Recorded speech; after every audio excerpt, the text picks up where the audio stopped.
Hello, children. We'll revise the poem A Tiger in the Zoo, written by Leslie Norris. Here, the poet talks about the condition of or the situation of a tiger in the zoo, and here it tries to bring a contrast between the tiger in its natural habitat and the tiger in the zoo. Here, the miserable condition of the wild animals who are kept in the zoo is depicted through the example of the tiger. Here we'll see certain literary devices also used in the poem, which will make it more clear, so that you could write down the literary devices also while explaining explaining different stanzas.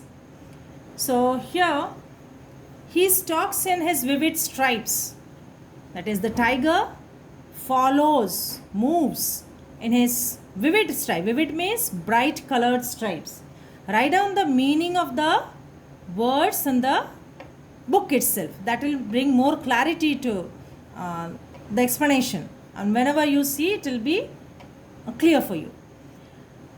So, the few steps of his cage. The tiger walks and is inside the cage is walking, and he's there with this bright color, and he could walk. The few steps denote the restricted or the limited space within the cage, the place where he is kept captivated. His walking, the animal, that is the tiger, is walking on pads of velvet quiet. Pad is the paws. The paws of the tiger is compared to the velvet, the cushioned one. And the tiger walks so softly. So velvet quiet in his quiet rage. Rage means anger. Again, a contrast we could see here. Quiet, rage. That is, he's full of anger, but at the same time quiet also. This contrast we could find here in this particular stanza. When we talk about the literary devices used here, first comes the rhyme scheme. Rhyme scheme we compare, as you have done in the previous class also. The last, that is the sound of the word, that we compare of every line, the last word sound, and then it is seen. So stripes, cage, quiet, all three are different. Then comes the fourth one, that is rage. Rage and cage are similar. So the pattern what we see here will come out as A, B, C, B. Fine, I hope I'm clear here. Now further ahead to the next stanza, the tiger, okay, again, he should be lurking in shadow, sliding through long grass. So the tiger should be moving there, or sliding through, or moving quietly without anyone's knowledge. Where? Moving through the long grass, in the shadow of that long grass. So the tiger is hiding himself within those long grass, and is waiting for his prey. The prey, his favorite prey, that is the deer, when it comes to drink water near the water source, near the water hole is the water source, whatever source of water is there. So the deer comes there. As the deer comes, the tiger attacks on it. So this is how, this is the normal life of a tiger. But the tiger here in the zoo is not living that sort of life. Again, if we see the literary device, again the rhyme schemes, again here it will come as A, B, C, B. Then we could see enjambment. Enjambment was found there for the previous stanza also. That is, enjambment means no punctuation mark is there at the end of the line. It shows the continuation to the next line. Okay, like after grass, after hole, after stripes, there is no punctuation mark. That means we have enjambment there. Repetition of the certain syllables we could find here. repetition of certain vowel sound is there. Next, further ahead, the tiger should be snarling around houses. Snarling means the warning sound. Snarling around the houses. So what is the normal routine of the tiger? The tiger keeps on making that warning sound, which terrorizes the people. So here, the tiger should be normally, a normal tiger keeps on making the warning sound at the edge of the jungle where the people reside in those villages, and he shows his uncovered white tooth. That is, barring means uncovered, white fangs means the sharp tooth of the animal.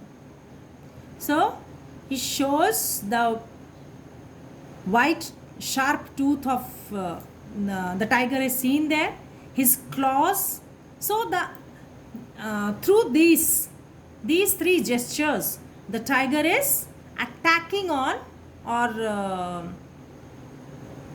bringing the villagers to the to the situation of terror. So terrorizing the village. So by showing its teeth, with the help of his claws. With the claws, what will the tiger do? Will attack on the people, no? So that would surely terrorize the people, terrorize the villagers. Again, if you see the rhyme scheme, here also it will come as A, B, C, B. Then, other than that, we could find enjambment also. See, after houses, no punctuation mark could be seen. That means enjambment, the continuation of the line is there. Then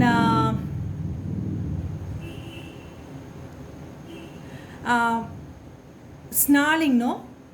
Here it shows onomatopoeia. So onomatopoeia means it denotes the sound. So what is snarling? Snarling is the sound, warning sound of the animal, warning sound of the tiger. So this use of this word shows that onomatopoeia is used here. Then assonance also we could find, that is the use of I and O vowel sound. Then the consonants also is there. The use of consonant can be seen. The use of S is repeated. Fangs, claws. Then further ahead, the animal is locked in a concrete cell. So normally the tiger should live with or enjoying the independence there in the open, in the forest. But what is the scene? But the tiger is locked in a concrete cell. Concrete cell means the man-made cell, or the cell made of cement, sand, brick. So that is concrete, man-made. And the tigers, they prefer to live in the natural environment. Okay, so he's locked in that man-made atmosphere. His strength behind the bars, the strength of the animal, the strength of the tiger is useless here because they are restricted within the bars, behind the bars. So there is no use of his strength. He cannot make use of that. The tiger inside the cage is talking, is moving. Moving where? In what area? The length of his cage. Moving inside the cage, up and down. And he is ignoring the visitors. He is not paying any attention to the visitors who come to see him. The way we found out the literary devices of the previous three stanzas, similarly here also certain similar literary devices you will find. Now the last one. He hears the last voice at night. So at night the tiger listens the sound of the patrolling cars. The cars are patrolling, that is the police is patrolling there in the car. And the sound of that patrolling car is heard by the tiger. And the tiger stares with his brilliant eyes. Okay, looks non-stop. Is having certain expectations.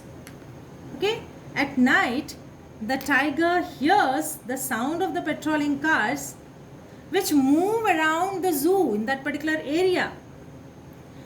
The bright eyes of the tiger stare at the sky which is lit by the stars. Here the tiger maybe is cursing his stars which has put him in that hopeless condition. Okay, maybe that also can be interpreted. That is, the tiger is looking at the stars or staring at the stars because maybe he is cursing his star, his fate, that in place of moving around freely in the jungle, the tiger is trapped within the cage here in the zoo. So maybe that way also it can be interpreted. Here also for this stanza we have the different literary devices. We are having here also we have enjambment, because the third line we cannot find any punctuation mark. Okay, so just write on all these literary devices also and revise this poem. Hope you have understood it. Thank you.